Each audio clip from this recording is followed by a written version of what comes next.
Good morning student. बेटा आज के इस लेक्चर में हम लोग बात कर रहे हैं class 11th English, class 12th Hindi medium RBSC biology के आप लोगों के चैप्टर नंबर 11 श्वसन की। ठीक है, श्वसन क्या है? श्वसन का मतलब नॉर्मली लोग क्या कहते हैं, सांस लेना, यानी कि जिसमें क्या कर रहे हैं आप लोग, ऑक्सीजन को तो बेटा ले रहे हो और CO2 को क्या कर रहे हो, बाहर छोड़ रहे हो। ठीक है, ये बात करते हैं। लेकिन यहाँ इसका मुद्दा ये नहीं है बेटा, श्वसन जो है वो एक कोशिकीय विक्रिया है, यानी जिसमें आप लोग वातावरणीय ऑक्सीजन का उपयोग अपनी ऊर्जा ATP के उत्पादन के निर्माण के अंदर करते हो, तो वो क्या कहलाता है, श्वसन। देखो क्या कह रहा है, प्रत्येक जीव को अपने दैनिक जीवन में समस्त कार्यों को करने हेतु ऊर्जा की आवश्यकता होती है, जिनको पदार्थों से प्राप्त किया जा सकता है।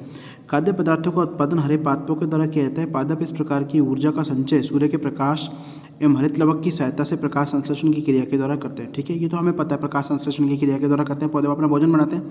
अब क्या कह रहा है, जटिल कार्बनिक पदार्थों में संचित यह ऊर्जा ऑक्सीकरण की क्रिया के द्वारा, ऑक्सीकरण मतलब ऑक्सीजन का विमोचन होना, ठीक है, किस क्रिया के द्वारा विमुक्त होती है, ऑक्सीकरण की क्रिया के द्वारा मुक्त होती है। इस अभिक्रिया में जटिल कार्बनिक पदार्थ ऑक्सीजन की उपस्थिति अथवा अनुपस्थिति में विघटित होकर, यानी कि जो जटिल कार्बनिक पदार्थ है वो ऑक्सीजन की उपस्थिति और अनुपस्थिति में विघटित होकर CO2 एवं जल के साथ साथ ऊर्जा मुक्त करते हैं, ये भी पता है। यह अभिक्रिया निम्न समीकरणों के द्वारा की जा सकती है। देखो, ग्लूकोज का मॉलिक्यूल है C6H12O6 + 6 अनाक्सी श्वसन, अनाक्सी मतलब इन द एब्सेंट ऑफ, यानी कि ऑक्सीजन की अनुपस्थिति में, ऑक्सीजन की क्या है, अनुपस्थिति है। ठीक है, यहाँ पर कार्बन डाइऑक्साइड बनेगी, पानी का मॉलिक्यूल बनेगा और 686 किलो कैलोरी ऊर्जा बनेगी। ठीक है, फिर ऑक्सी श्वसन, ऑक्सीजन की उपस्थिति में। ठीक है, ओके।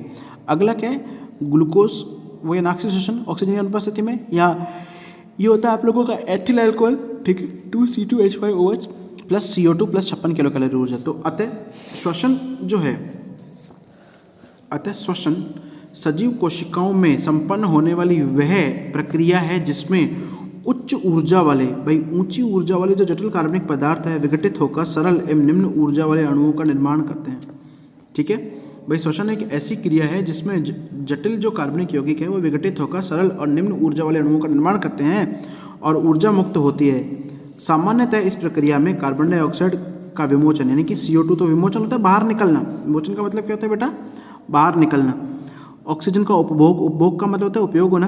एवं विभव ऊर्जा का गतिज ऊर्जा में, और जो विभव ऊर्जा है यानी जो आपकी वोल्ट एनर्जी है उसका गतिज ऊर्जा में परिवर्तन होता है। इस प्रकार विमुक्त होने वाली ऊर्जा का उपयोग कोशिका में संपन्न होने वाली समस्त क्रियाओं में किया जाता है। ठीक है, श्वसन सभी सजीवों की आधारभूत विशेषताएं, आधारभूत में बेसिक नीड है, ओके, एवं सतत रूप से चलने वाली प्रक्रिया है। और सतत का मतलब क्या होता है, लगातार जो प्रक्रिया चलती रहती है, कंटिन्यूसली चलती रहती है। ठीक है, अधिकांश जंतु और पादप श्वसन क्रिया में ऑक्सीजन का उपयोग करते हैं, हम CO2 को मुक्त करते हैं। ठीक है, श्वसन के क्रियाधार की बात करें, रेस्पिरेटरी सब्सटेंस की बात करें, तो श्वसन क्रिया में भाग लेने वाले उच्च ऊर्जा युक्त पदार्थ यौगिक जो ऑक्सीकृत होकर ऊर्जा मुक्त करते हैं, श्वसन के क्रियाधार मतलब जो क्रियाकारक, यानी कि जिनके अंदर जिनका ऑक्सीकरण होता है, जैसे कि ग्लूकोज। ठीक है, अब और जो ऊर्जा को मुक्त करते हैं उसे आप लोग क्या बोलते हो, श्वसन क्रियाधार बोलते हो। आई बात समझ में? अब क्या कह रहे हैं, श्वसन के क्रियाधार कहलाते हैं। ठीक है, ये क्रियाकारक कार्बोहाइड्रेट, वसा, प्रोटीन के अणुओं के रूप में कोशिका में संग्रहित रहते हैं। किस किस के रूप में, कार्बोहाइड्रेट में कौन सा आता है, ग्लूकोज आता है। ठीक है, वसा और प्रोटीन के अणुओं के रूप में संग्रहित रहते हैं। इनमें से कार्बोहाइड्रेट श्वसन के प्राथमिक क्रियाधार है, सबसे पहले क्रियाधार है। ठीक है, श्वसन के सबसे पहले उपयोग में लिया जाने वाला क्रियाधार हेक्सोस शर्करा। हेक्सोस मतलब जिनमें 6 कार्बन हो। कितने कार्बन हो बेटा, 6 कार्बन की हेक्सोस, 6 कार्बन हो। ठीक है, कार्बोहाइड्रेट होती है। कार्बोहाइड्रेट की अनुपस्थिति में, अच्छा, हेक्सोस शर्करा कौन सी है, ग्लूकोज। कौन सी है बेटा, ग्लूकोज। कौन सी है, ग्लूकोज। ठीक है, ओके। अब क्या कह रहे हैं कि कार्बोहाइड्रेट की अनुपस्थिति में वसा एवं वसा का उपयोग भी किया जाता है, प्रोटीन का ऑक्सीकरण भी प्रारंभ हो जाता है जब कार्बोहाइड्रेट नहीं हो तो। ठीक है, ब्लैकमैन एक वैज्ञानिक कह रहे थे, उन्होंने कार्बोहाइड्रेट से होने वाले श्वसन को प्लावी, फ्लोटिंग रेस्पिरेशन, एवं प्रोटीन से होने वाले को जीव द्रव्य, प्रोटोप्लाज्मिक रेस्पिरेशन का। ठीक है, यह भुखमरी एवं रोगों के समय होता है। जब भुखमरी और रोगों होते हैं तो आपकी प्रोटीन जो है वो डाइजेस्ट होना स्टार्ट होती है बॉडी की। ठीक है, श्वसन के प्रकार 2 प्रकार के हैं, ऑक्सी श्वसन और वायु श्वसन, यानी कि जो ऑक्सीजन की उपस्थिति में हो रहा है। ऑक्सी मतलब ऑक्सीजन की, यानी वो क्रिया जो ऑक्सीजन की उपस्थिति में होती है। ठीक है, और अनाक्सी और अवायवीय, अवायवीय का मतलब होता है एनारोबिक, यानी कि जो क्या है, अनाक्सी श्वसन कौन सी है, जो ऑक्सीजन की अनुपस्थिति में होती है, जो ऑक्सीजन की किस में होती है, अनुपस्थिति में होती है। ऑक्सी श्वसन और वायु श्वसन, इस प्रकार का श्वसन जो है वो ऑक्सीजन की उपस्थिति में अर्थात ऑक्सीजन का उपभोग करते हुए संपन्न होता है, जिसमें कार्बनिक खाद्य पदार्थ का जल एवं कार्बन डाइऑक्साइड में जल एवं कार्बन डाइऑक्साइड में पूर्ण अपघटन होता है। पूर्ण मतलब पूरे तरीके से। अब ऑक्सीजन में बेटा पूर्ण अपघटन होता है। जैसे अगर मैं बात करूं ग्लूकोज की, तो ग्लूकोज का मॉलिक्यूल CO2 और पानी में टूट जाता है, अधिक मात्रा में ऊर्जा मुक्त होती है। अंडरलाइन करते ना बेटा, बहुत इंपॉर्टेंट है। सभी जंतु और पौधों में श्वसन की एक सामान्य विधि है, ठीक है। अब देखो यहाँ पर ग्लूकोज का मॉलिक्यूल है, ऑक्सीजन मतलब ऑक्सीजन की प्रेजेंस में हो रहा है, कार्बन डाइऑक्साइड बनी, पानी बना और 686 किलो कैलोरी ऊर्जा बनी। अनाक्षी श्वसन एनारोबिक, यानी जिसे आप लोग अवायवीय श्वसन भी बोलते हो, हिंदी में अवायवीय श्वसन भी बोला जाता है, ठीक है, या फिर ऑक्सीजन की अनुपस्थिति में होता है। क्लियर है। अब देखो इस प्रकार का श्वसन जो है ऑक्सीजन के उपयोग के बिना होता है। इसमें ऑक्सीजन का उपभोग नहीं होता है, इसमें कार्बनिक पदार्थ का पूर्ण ऑक्सीकरण नहीं होता है, एल्कोहल एवं कार्बनिक अम्ल CO2 का निर्माण होता है, श्वसन की कम मात्रा में होता है। इसे आप लोग अंतरणुक श्वसन इंट्रामोलिकुलर रेस्पिरेशन भी कहते हो, ठीक है। नॉर्मली क्या होता है, हमारी जो मसल्स हैं, हमारी जो मांसपेशियां, उनमें होता है, ठीक है। जैसे ग्लूकोज का मॉलिक्यूल है सीधा, ये क्या है, एथिल अल्कोहल में टूटा, एथेनॉल में टूटा, ठीक है, ठीक है। एथिल अल्कोहल को आप लोग क्या बोलते हो, एथेनॉल में टूटते हो, 2C2H5OH, क्लियर है, ओके। प्लस 2 कार्बन डाइऑक्साइड के अणु बने, प्लस 56 किलो कैलोरी ऊर्जा।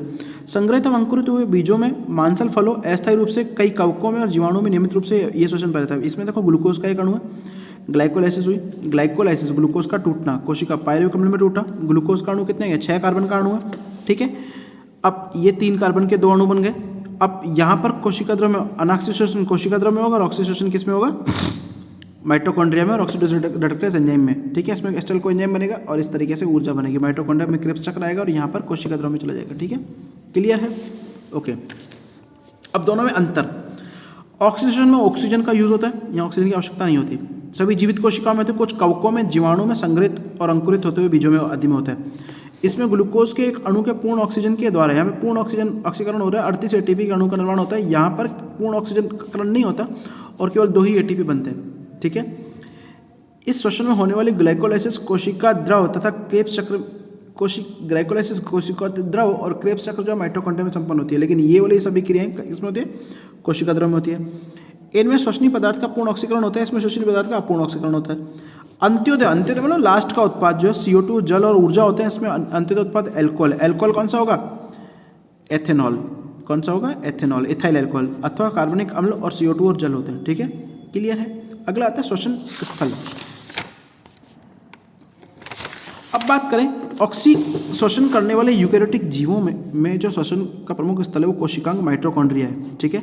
इसलिए माइटोकॉन्ड्रिया को आप लोग क्या बोलते हो, सूत्रकणिका को क्या बोलते हो आप लोग, पावर हाउस बोलते हो। ऑक्सी श्वसन के 2 प्रमुख चरण हैं, क्रेब्स चक्र और इलेक्ट्रॉन परिवहन तंत्र ETS चेन। माइटोकॉन्ड्रिया दोहरी कलाओं से घिरा हुआ है, बाह्य कला अंत्य कला, दोनों कलाएं लाइपोप्रोटीन से निर्मित होती है। दोनों के मध्य रिक्त स्थान परिकला अवकाश या परी मेम्ब्रेन स्पेस कहते हैं, ठीक है ना। बाह्य कला समतल, जबकि अंत्य कला कई अनियमित अंतरावलों या उभारों के रूप में माइटोकॉन्ड्रिया के अंतरावकाश में फैली रहती है। इन उभारों को आप लोग क्या बोलते हो, क्रिस्टी बोलते हो। इन उभारों को हम लोग क्या बोलते हैं बेटा, क्रिस्टी बोलते हैं, ठीक है। और एक वचन इनको क्रिस्टा बोला जाता है, ठीक है। क्लियर है ना, ओके। अब देखो क्या है, अब क्रिस्टी के भीतरी अवकाश को अंत्यक्रिस्टी अवकाश बोलते हैं, ठीक है। और अंत्य कला और अंत्यक्रिस्टी अवकाश में समृद्ध कण लगे रहते हैं, F1 कण लगे रहते हैं, जिन्हें F1 कण प्रारंभिक कण ऑक्सीसोम बोलते हैं और इनमें ATP का निर्माण होता है। देखो इस तरीके से बाह्य झिल्ली, भीतरी झिल्ली, अधात्री मैट्रिक्स होता है, ठीक है। अंत्य कणिका अवकाश और इनमें क्रिस्टी होता है, इनमें अंदर होता है। अब माइटोकॉन्ड्रिया की जो आंतरिक अवकाश है उसको पीठिका या मैट्रिक्स बोलते हो, ठीक है। यह तरल और अर्ध तरल प्रोटीनों से निर्मित होते हैं। इसमें श्वसन क्रिया के लिए संबंधित एंजाइम जैसे और सह-एंजाइम जैसे NAD nicotinamide adenine diphosphate, NADD, ठीक है, ADP, ठीक है, एडिशन डाइफॉस्फेट, इलेक्ट्रॉन वाहक राइबोसोम्स, RNA और DNA अंतर्विष्ट होते हैं। माइटोकॉन्ड्रिया की कोशिका के शक्तिगृह कहा जाता है, इसमें ऊर्जा एनर्जी के रूप में होती है, ठीक है। अगला है ऑक्सी श्वसन की क्रियाविधि। क्लियर है, ये टॉपिक बेटा हम लोग अगली वीडियो के अंदर लेंगे, ठीक है ना, ओके।